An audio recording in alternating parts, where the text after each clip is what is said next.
Hey, it's Eric with Sprucehill Custom Homes and Renovations. It is September 7th, and this is our weekly project update for our Lynn Valley home build.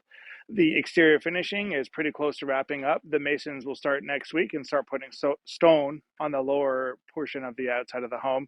Uh, Flooring inside has all been completed now. Tile is all done on the floors anyways, and so is the hardwood floors. Let's jump inside and take a look and see how things are looking in there. All right, so coming inside of the house here, this is where the mudroom door will eventually go tomorrow.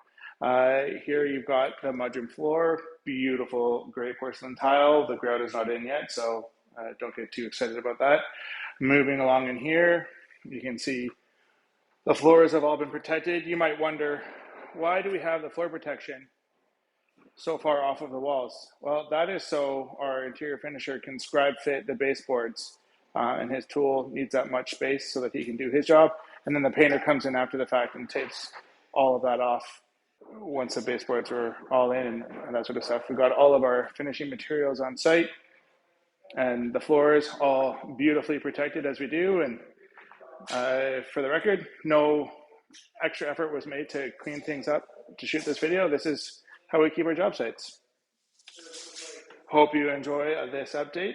That's what's going on at Valley for the moment. Thanks for watching.